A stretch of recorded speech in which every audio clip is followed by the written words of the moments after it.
Hi folks, it's FPL General here recording my first individual podcast. It's the Monday the 8th of January, so we're just after the crazy festive period in FPL, and I've managed to catch my breath over the last couple of days. I haven't been able to spend as much time on Twitter in recent weeks, just with work commitments and real life getting in the way. Haven't been able to reply to as many people as I'd like to through tweets and direct messages, so I had the idea for the new year maybe to do a weekly podcast, most likely on Monday evenings, just to get some of my thoughts out there, just how the game week's gone, my thoughts going into the next game week and so on. The idea would be to keep these podcasts to a maximum of 30 minutes, just keep them short and snappy, quality over quantity, the goal. So for the first one, this is just a test one really, just to see how it goes, and you can give me feedback on what you think of it and what you should like to hear going forward. First of all, I'll just talk quickly about where I'm currently ranked and how things went in the double game week 22. As most of you'll know, I played my free hit, so I'll touch on that for a couple of minutes at the start. Then I'll just look at my current squad for game week 23 coming up, and then I'll look at my FPL Watchlist, which is something I update every week. After each game week I update my Watchlist, and when I go to make a transfer then on a Friday or whenever it is, rather than having to trawl through all the teams, I go to my Watchlist with the players that I'm interested in. Just makes things a lot easier. So I have 25 players at the moment on my Watchlist, so I won't spend too much time on it, but I'll mention the 25 players that I'm interested in at the minute who are not in my team. So those 25 players are players who could come into my side soon. So once I look at those 25 quickly, I'll then talk about some ideas I have for possible transfers for the upcoming game week. So first of all, free hit was played in double game week 22. I got 71, finished on 71 points on free hit.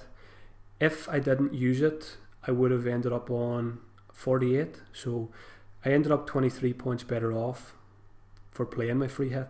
So it's hard to judge really at this point of the season how good or not that is. The way I look at it is I've played it. I'm quite happy with gaining 23 points. And one of the main positives that came out of it was that I still have my triple captainship now, because if I didn't use free hit, I definitely would have triple captained Harry Kane to, I think he got 3 points over the two games, so I would have ended up with 9 points in triple captain.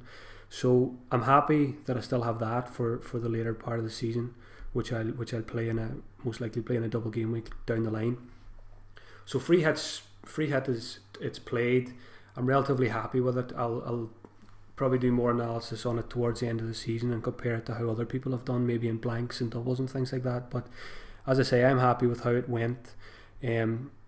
One thing about the free hit was, before I played it, I took a -8 on New Year's Eve, in the small hours of New Year's Eve. So I woke up on New Year's morning with a -8, and a couple of players, I think it was Son, Arnautovic and Adrian, had brought in for Nick Pope, Richarlison, and I'm pretty sure it was Hazard as well. So I was quite happy with the free hit as well, that I got those players back now. I've got Pope back, who I'm happy to own for another while. I know Heaton's probably going to come back soon, but I'm happy to have Pope again for this week. Happy to have Hazard as well again. If you follow me on Twitter, you'll know it's been a nightmare, and I know it's been a nightmare for a lot of people owning Hazard.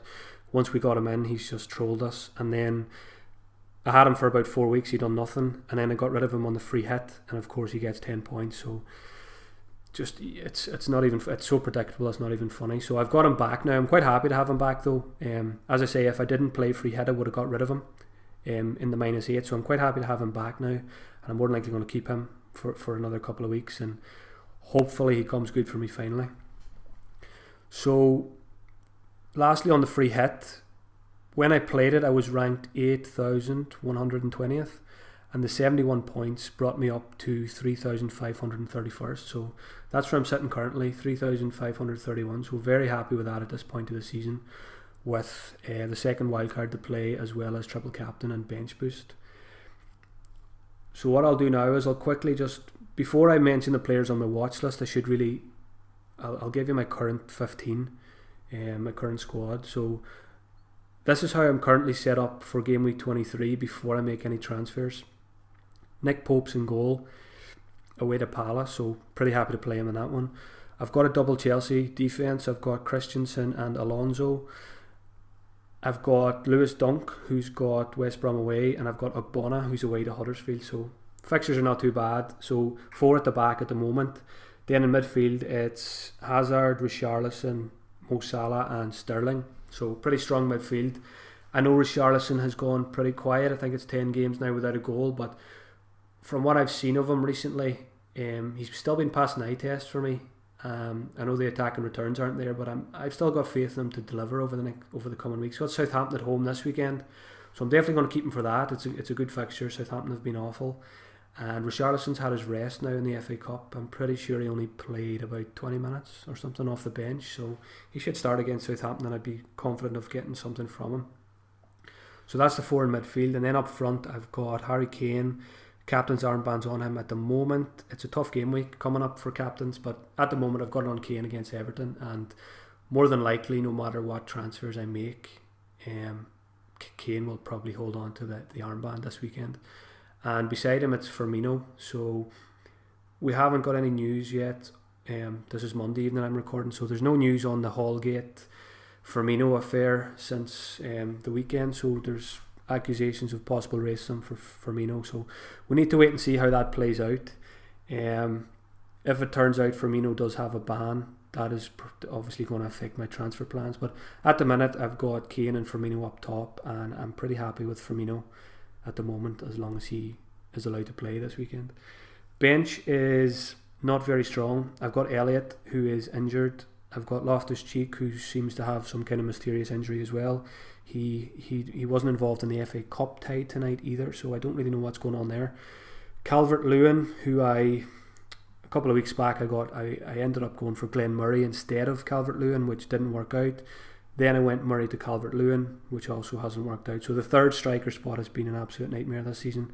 I'll be looking to move Calvert-Lewin on soon, especially now that Everton have signed a new Turkish striker, Tosun I think his name is, so he's one of the players I'm going to mention later on the watch list. The last player on the bench is then John Joe Kenny, who was great value, 4.3 when I brought him in. Got me a few clean sheets as well. He didn't play, I'm just double checking, he didn't play game week 22, so I don't know if that's just a rest or whether we might see his game time limited now. I know Seamus Coleman surely can't be far away either from coming back in at right back, so I'm happy to hold Kenny for now, but he's not going to be a long-term option, I would feel. So that's my current 15 before I make any transfers for game week 23. So there's a lot of yellow flags. There's Hazard's flagged, Salah's flagged, Loftus-Cheek is flagged, and Elliott is injured for a couple of weeks as well. So not ideal, but I think I'm in pretty good shape for after the Christmas period. I think I've survived it okay. What I'll do now is I'm going to jump into my watch list. As I said, I've got 25 players currently on the watch list. So this is something I update once a game week finishes every week. What I do is I go through each team individually, each of the 20 teams. I look at the points that have been scored. So I'll do this after I've watched match of the day and whatever football I've watched over the weekend, and then I'll go through each team individually, looking at the points each player has received, and if I deem a player has done well or I'm interested in them, I'll add them to the watch list. What I'll also do is I'll look at my watch list and remove any players. So say if a player picks up an injury, a suspension, or they're just out of form, or I've lost interest in them as an FPL prospect, I'll remove them from the watch list. So this is something I constantly update every week, and I find then it just makes things very easy on a Friday when I log in to make transfers, that I hit watch list. I've got my 25, 30, whatever players are there to choose from, so I don't have to spend time trawling through each team. So one thing about my watch list is I don't keep any goalkeepers on it because it's a position I very rarely change. So the 25 players currently I have, there's no goalkeepers there. My goalkeeper situation, so I've got Pope and Elliott. It's something I'm probably going to have to look at soon because Tom Heaton is I'm probably going to be back soon. Going by Ben Dinnery's injury table, it says possible return. I think it's 31st of January, so it's probably not too far away. So just keep that in mind if you're a Nick Pope owner, especially if you're like me and you've got Elliott who's injured, or someone who doesn't play as your second goalkeeper. It's a move you're probably going to have to make sometime in the near future. But at the moment, I'm happy with Pope. So when it comes to defenders on my watch list, so I'll just remind you again who I've got in my team. My 5 defenders, I've got Christensen, Alonso, Lewis Dunk, John Joe Kenny and Ogbonna. So that's the 5 I've got in my team at the minute. On my watch list then, defenders, I've got I've got 7 defenders on the watch list at the moment. So Phil Jones, Harry Maguire, Ben Davies, John Stones, Virgil van Dijk, Luke Shaw and Paul Dummett. Pretty sure his first name's Paul. So I'm not going to spend too much time on this watch list. I'll just briefly mention 1 or 2 of the players, the reason why they're on the watch list. Phil Jones explains himself. United have the best defence in the league. He's a player I haven't owned. I'm pretty sure I haven't owned him all season. Now that I considered getting Jones for the Christmas period, but I was worried about him playing so many games in a short space of time, but he managed it okay. Now that the fixtures have calmed down a little bit, I'll probably be looking at getting Jones in soon. Harry Maguire is a player, he was on my free hits team in 22, he got me a clean sheet. A player I've always liked in FPL, he's got a big goal threat, and Leicester are capable of keeping clean sheets as well, so he's another I'm keeping an eye on. Ben Davies, the reason he's here, I had him in game week 1, I had him for a couple of weeks, he was superb. Pretty sure he was the highest scoring player in FPL at one point after probably 4 or 5 weeks, and he was a joy to own back then. But once Danny Rose came back, the left back spot was a no-go area for us FPL managers. So there seems to be a bit of unrest now though with Danny Rose. There's talk of a potential move away from the club. So Ben Davies is back in my radar now. He's played 3 of the last 4. So I would need to see probably another 1 or 2 starts at least in succession for me to go near him. Fixtures are pretty tough as well. After Everton and Southampton, Spurs have got United, Liverpool and Arsenal. So I am keeping an eye on him, and I'll be keeping a close eye on in January during the transfer window what happens with Danny Rose, because obviously if Danny Rose left, I'd be getting Davis probably straight back into my team. John Stones is on the watch list. Otamendi is not. The simple reason is John Stones is 5.4 million, and I'm pretty sure Otamendi's gone up to 6.5 now. So Stones is a whole million cheaper. He's just after coming back from injury. And I was doing some analysis today on the Fantasy Football Scout website. When you compare the 2 players, Stones and Otamendi, when they've both played, their stats are pretty similar. Although Otamendi wins in goals scored, he's a better goal scorer, he's a better finisher, he's a bigger threat. But Stones, I just feel for $1 million less, if I move towards getting a City defender, I'm going to be going for John Stones, because the 1 million saving, you can use that elsewhere to improve the squad. And I would be fairly confident that Jones could match Otamendi for the rest of the season, providing he starts every game alongside him. We don't really know what's happening with Company. Surely Pep's getting frustrated with all the injuries. So Stones came back in game week 22. I'll need to see a few more starts from him as well before I get him back in, just to show that he's up to full fitness and he's going to start every week. But definitely a very good option at 5.4. Same price, Van Dijk. Just moved to Liverpool from Southampton. Scored on his debut in the Cup. He's always been a player I've always kept a close eye on in FPL as well. I've owned him in the past when he's at Southampton. He's always good for a goal. He's a big threat from set pieces. And Liverpool have been quite good defensively this season.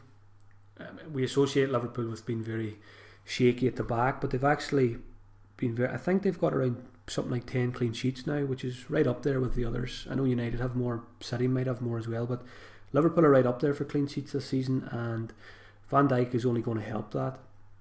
So he's definitely a player. I mean, I've already got Christensen and Alonso as my 2 premium defenders, so I probably wouldn't be looking for a third one. But Van Dijk, if I was to move Christensen on, for example, definitely Van Dijk would come into consideration for me. I would expect Liverpool to keep even more clean sheets now that he's there, and we've seen what he did in the cup already. He got a goal. I wouldn't be surprised if Van Dijk can get 5 goals between now and the end of the season in the league. That's how good I think he is as a threat going forward. So he's on the watch list. Another player who is on the watch list, who I'm unlikely to get, is Luke Shaw. We'd all love if Luke Shaw was nailed on at left back for United. He's only 4.9 million. It would be the perfect route into the United defence. I'm just going to check. I'm pretty sure he started the last 2 or 3. So he's played 90 minutes in the last 3 league games because Valencia's out injured. So I'm pretty sure Young's been playing right back, and so that's freed up left back for Luke Shaw. Now we know Mourinho's not a huge fan. There's been issues in the past, so it's always a risk with Luke Shaw. Even if he gets 4 or 5 starts, then you bring him in, Mourinho could just troll you and just bench him again. So it's risky. I wouldn't be getting him in yet, but he's definitely one to keep an eye on. Just for a cheap defender then, I've got Paul Dummett. Rafa Benitez is a big fan of Dummett. He's played the last 3. He's played 90 minutes in 2 of the last 3 games. He's coming back from injury, so he only played 8 minutes in 22. So he's probably just easing his way back in. If you're looking for a cheap defender, he's one I'd be keeping an eye on over the next couple of weeks. Just looking at the fixtures, he's got Swansea, Man City, Burnley, Palace. So 3 out of 4, not too bad. I know Newcastle have been pretty poor this season, but for 4.2, if you're looking for a cheap defender, a budget defender, he's probably the one I'd be looking at the minute. So that's defenders covered. The majority of players on my watch list at the moment are midfielders.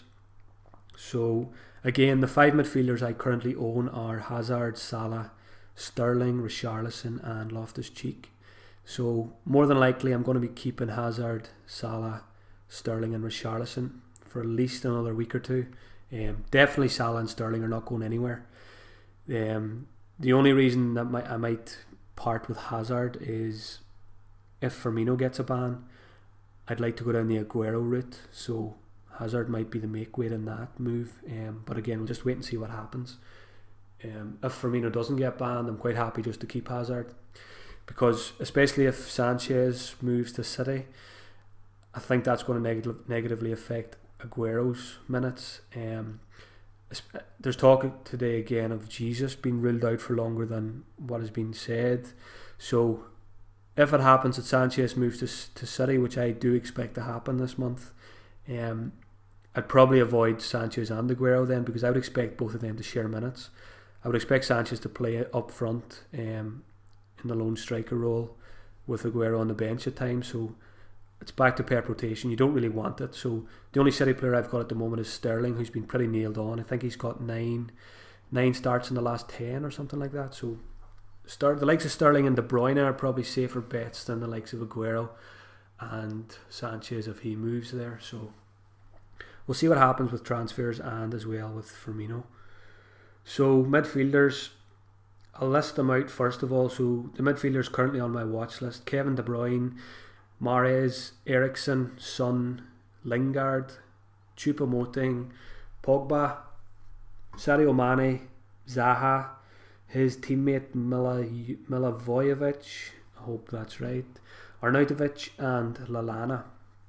So De Bruyne explains himself, don't need to go into that. He's probably the most nailed on player in the City team. He's 137 FPL points this season.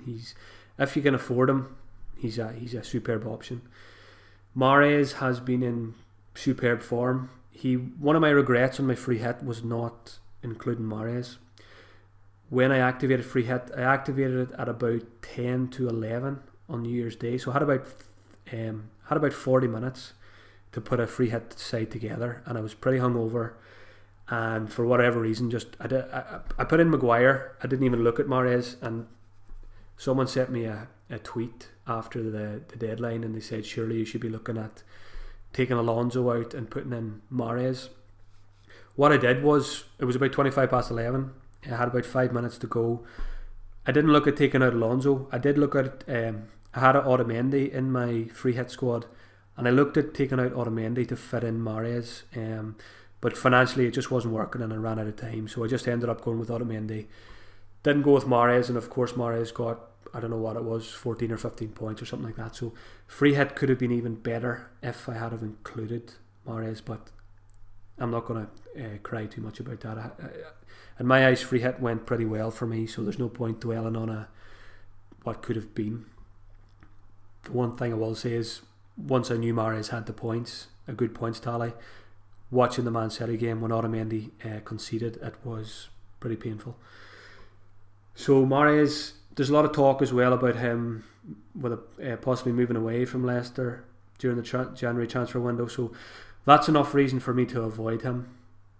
I'm pretty sure Leicester's fixtures are not the easiest either. I'm just having a quick look. They've got Chelsea, Everton and Man City in the next 5, so fixture wise it's not great for Leicester either. Mahrez is on the watch list, but he's a player I won't be bringing in January. I'll let the transfer window blow over first of all, and then I'll maybe look at him again. I've got the 2 Spurs midfielders on the watch list. I've got Eriksen and Son. I don't have Ali simply because I've always been an Eriksen man when it comes to Eriksen v Ali, so doesn't mean I'd never consider Ali. Just with my watch list, when I see Eriksen, I automatically think of Ali anyway, so I don't need to have both of them on the watch list. Eriksen was part of my free hit squad, as was Son, so both of them delivered. Not huge points, but they delivered over the course of the 2 game week, so both of them are on the watch list at the moment. Harry Kane is my only Spurs player at the moment, but if I was looking to add another one, as I mentioned, Ben Davies, maybe if Rose leaves, and then maybe one of Eriksen and Son, but probably not looking to bring either of those in at the moment, but they'll stay on the watch list. Now, 2 players I'm very interested in for game week 23 is the United midfielders Lingard and Pogba. Now, if you told me at the start of the season that I'd be considering Lingard for my FPL team, I would have just laughed at you, but we can't ignore his form. I think he's got 7 goals in his last 9 Premier League games, so really, really impressive form, and 6.3 million now, it's pretty risk free at that price. If you're someone who's got Richarlison or Arnautovic and you're looking to move them on, it's a very easy move to go to Lingard, especially with Stoke at home next. You would argue you could even throw the armband on him for that one, given his form and fixture. Something I wouldn't do personally. I don't think I could get any sleep the night before if I put the armband on Lingard. So he is a player I'm looking at possibly bringing in though. I've been doing some comparisons between him and Pogba. I mean, Pogba's more expensive, 7.9 million. I do think he still offers good value though in midfield at that price compared to some of the others. So something I'll be mulling over this week for the rest of the week is, if I decide to go for United midfielder, it's whether I go for Lingard or Pogba.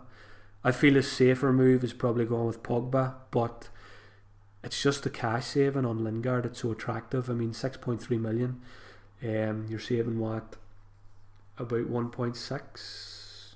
Am I right there? Something you're saving a lot of money anyway on Pogba if you go for Lingard. And as I say, you can get him in for a couple of weeks. If it doesn't work out, it doesn't work out. It's only 6.3 million. So for those looking to get him in for Stoke, I can see why they're doing it. And as a United fan, I hope he performs. Choupo-Moting, you might think that might be a strange one on the watch list. I had him earlier in the season, and I actually liked owning him. He was pretty effective for me, chipping in at a low price. Now that Mark Hughes is gone, I would expect some kind of bounce from Stoke. So that's why I've added him back to the watch list. If he can get playing up front again under the new manager, whoever that is, he's someone I'll definitely be looking at 5.4 million, listed as a midfielder, the out of position thing. So Stoke against United this weekend. I'm pretty sure Choupo-Moting scored twice the last time Stoke played United, so hopefully he doesn't do that this weekend, as I don't own him, and as a United fan I hope we don't concede 2 to Stoke. But he's one I'm keeping an eye on as well now that Mark Hughes is gone. Mane is another one. Now that Coutinho's gone, we should see Mane getting more regular game time.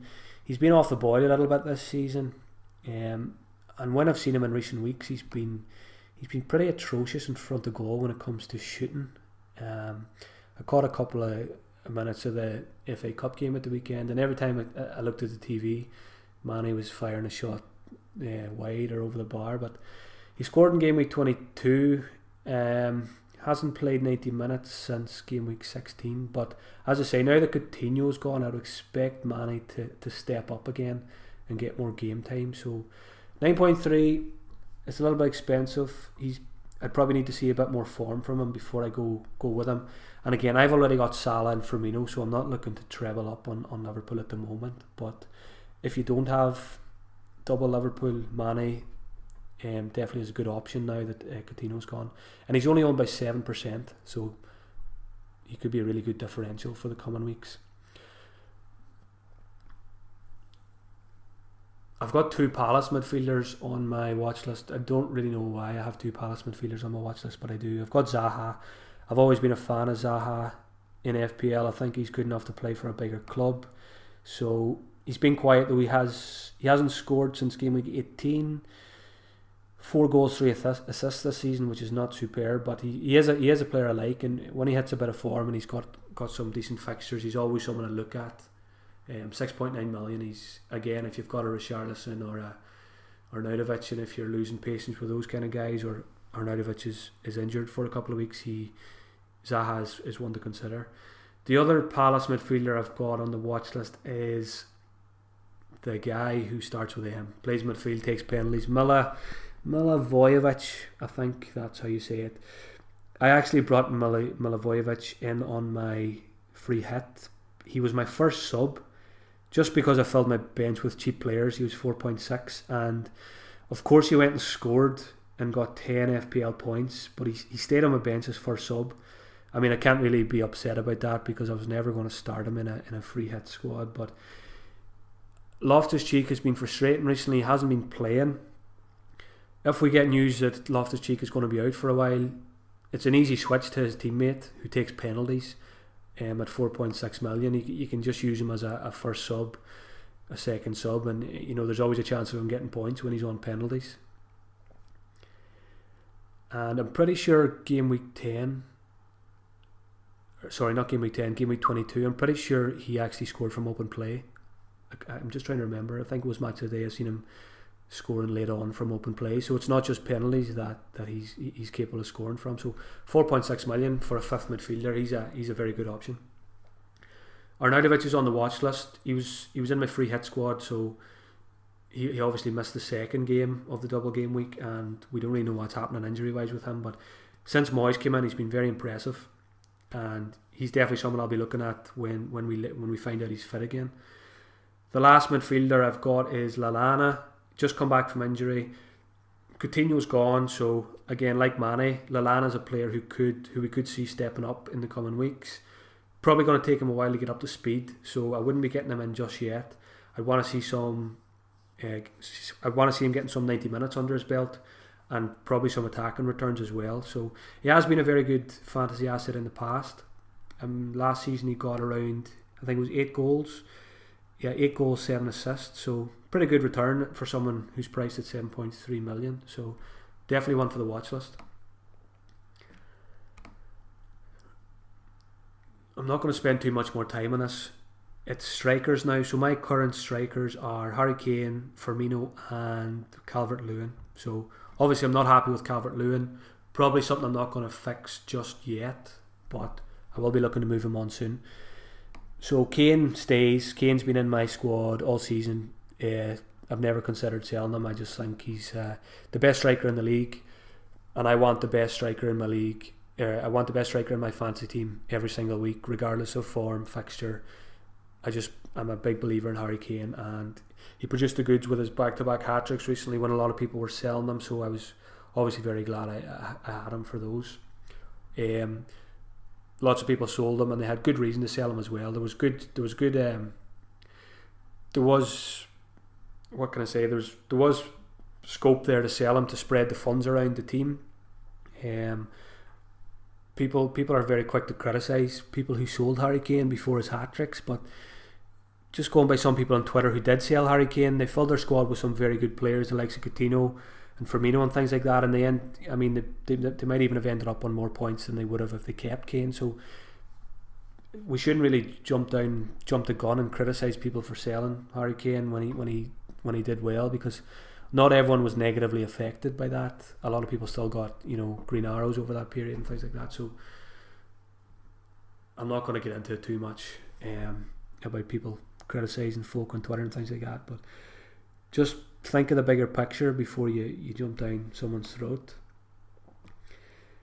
So watch list, I've got 6 strikers: Aguero, Morata, Callum Wilson, the new guy at Everton, Tosin, Jordan Ayew, and Quaner from Huddersfield. So Aguero is a player I really want to get, but it kind of depends on how long Jesus is going to be out for, and if Sanchez comes to City, or another attacker for that matter. So as I said earlier, if Firmino gets a ban, I'm probably going to go the Aguero route.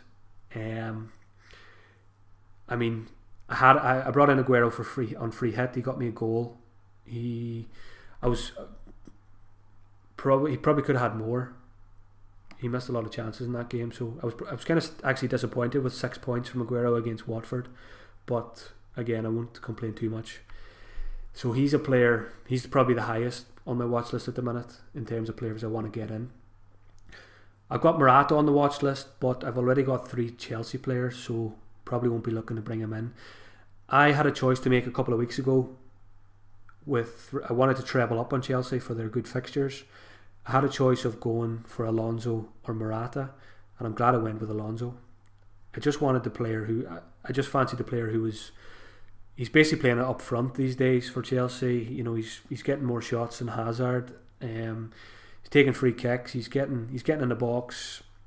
I just wanted the player I just felt Alonso's ceiling was higher, given the good fixtures, and Morata obviously was quite expensive as well. So it allowed me to get going for Alonso rather than Morata allowed me to get Firmino as well. So I was kind of happy with that balance. And obviously Alonso has been superb, and I would say he's actually essential now, given his form and given Chelsea's fixtures coming up as well after Liverpool. They've got Leicester this weekend. So yeah, if you don't have Alonso, I'd be looking to get him in if you can at all.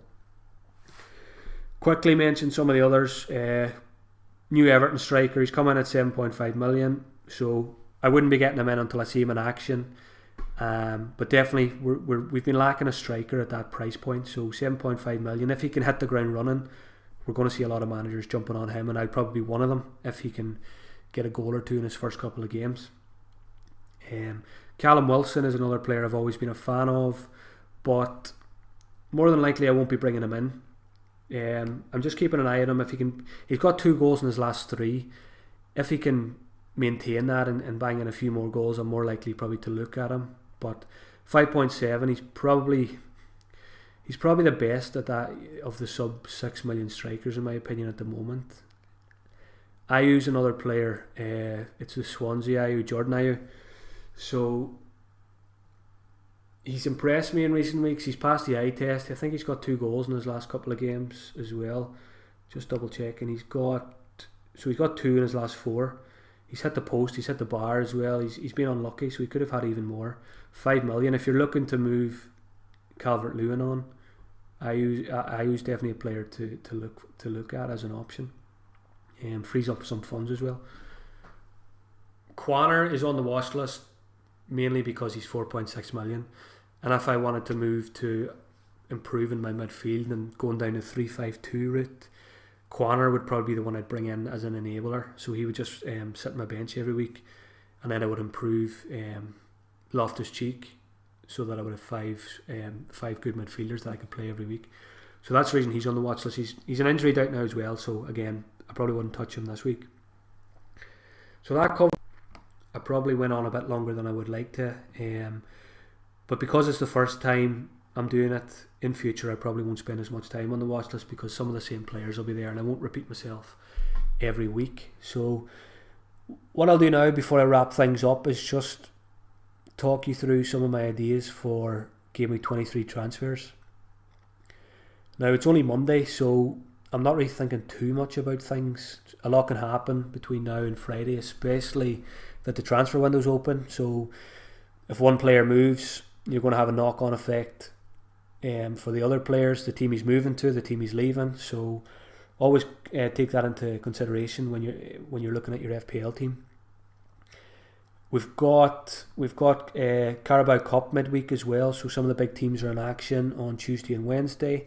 So definitely avoid making any transfers this week until at least Thursday. I would say Friday. Wait for the press conferences on Friday, because you never know what surprises can come out of them. It could be something as simple as a player having a flu, and the manager just says it in the press conference. So it's, in my opinion, it's crazy to make transfers before Friday, especially in a week like this, when a lot can change with transfers and with the Carabao Cup as well. So just be patient. It's always tempting to make transfers early with price changes and things like that, but hold off. It's not worth risking the point for the sake of 0.1 or 0.2 million. I never worry too much about team value. I'd far rather lose 0.1 or 0.2 million to know I'm getting in a player who's definitely going to play without any shocks or surprises come Friday or Saturday. So looking at my team for Game Week 23, probably at the minute the most likely thing I'm going to do is bank the transfer. That's considering the likes of Hazard, Salah come back healthy and they're going to play, and Firmino avoids a ban as well. So I would like to hold. I do that as often as I can. Hold the bank the transfer to give me 2 free transfers the following week. It just gives a lot more flexibility with transfers, and people all know I'm very reluctant to take points hits. I've only taken 1 point hit this season, which has been for Alonso. That strategy's standing me in good stead so far. I'm ranked at 3,500, so I can't really complain, and I want to kind of stick to that strategy. I'm not saying it's the way everybody should play, but it's a strategy that I find works best for me and has worked for me over the last couple of seasons. So I want to stick to avoiding unnecessary points hits. So this week I'd like to bank the transfer if I can. If I don't, there's probably 3 players I'm looking at. Number 1 is Aguero. Now, that 100% depends on Firmino. If Firmino is in the clear and he's going to play at the weekend, I'll just keep him and I'll avoid Aguero for this week at least. Another option is, I mentioned Lingard and Pogba, so I could go Richarlison to Lingard, but I'm still pretty confident in Richarlison to do the business. Fixtures are good. He's had his rest. Yes, he's wasteful, but I like a player who's getting the chances. And I don't think there's much between Lingard and Richarlison, even though Lingard has the 7 goals in the last 9 games. I always have that worry with Mourinho that Lingard could very quickly lose his place. I also don't really see him maintaining his form. Lingard 7 and 9 is it's very, very impressive, but I don't really see him maintaining that. I mean, he could come back. I could eat my words there, and he could come back and do the business again for the next couple of weeks. But I'm probably happy enough to go without Lingard for now, and just keep Richarlison and see how he goes. And I mean, it's an easy move in a week or two's time if Richarlison remains quiet and Lingard keeps getting his games and keeps producing the goods. Pogba, it's probably harder for me to get Pogba. I'd probably have to take a hit this week if I wanted to get Pogba, which I don't want to do. I'm not overly convinced by Pogba either yet this season. He has been very effective when he's played, but when I look at my midfield, Hazard, Salah, Sterling, Richarlison, I feel I can manage without Pogba for the time being. Even though I would expect United to do well against Stoke this weekend. The only thing is, we often see it when a team sacks their manager. The following game, they pick things up. You've got that new manager bounce, so United might not beat Stoke as comfortably as people think this weekend, which is probably another factor in me not being too worried about not having any United players. Talking about United players, that's another player who's not on my watch list is Lukaku, and I've absolutely no interest in him at the minute. I owned him in game week 1, had him for his goals earlier in the season, but since then he's it was a very easy move to get rid of him, and I haven't really missed him, to be honest. I mean, I'm a Man United fan, but I don't miss him. I don't have any United players in my FPL team at the moment. They're just, apart from defence and goalkeeper, they're just they haven't been very attractive. Obviously now Lingard and Pogba maybe are coming onto the radar, but Lukaku is just too expensive for his output, and he's not on my watch list. No interest in him. I'd need to see a couple of games, probably 3 or 4 games in a row, him scoring before I show any interest in him again. So, as I say, it's only Monday. Not thinking too much about transfers yet. Possibly going to bank it. Looking at Aguero, possibly, maybe Lingard, but more than likely it'll be banking. I suppose another option that I may look at is Phil Jones. I would like to get in on the United defence as soon as possible, so an easy move for me would be Christensen to Jones. I've got double Chelsea defence, so I wouldn't mind too much moving from Christensen to Jones to give me the United cover. Jones is only going to have to play one Premier League game every week now, rather than the crazy festive fixture, so I'll be much more confident owning him now that things have calmed down a wee bit. So yeah, so I'll wrap things up. As I said, I've probably gone over half an hour now, but in future I'd like to keep that short and snappy, keep it to less than a half an hour if I can, 20 minutes if possible, just to run through some of my thoughts. I'll look back on game weeks, on the most recent game week. I'll look ahead to the next one. I'll mention which players I've added to the watch list, I've removed, things like that. I'll just keep you updated on my rankings, things like that. I'll probably look at answering some questions on this podcast as well from Twitter, just because I feel I don't have as much time as I'd like to spend on Twitter as I used to. So I don't want to ignore people too much. So I'll maybe look at answering some of the questions on the podcast as well. So I'll share this on Twitter. Let me know what you think of it. Let me know if there's anything you'd like if you'd like to hear each week. If there's anything you'd like me to add to it, change. I'm open to all suggestions. So yeah, I'm just going to wrap it up. So I'll keep an eye on the Twitter page at FPL General it'll be Friday before I make any transfers. So keep an eye on it on Friday, and I'll let you all know what I'm doing for game week 23. So enjoy the rest of the week, and I'll talk to you all soon.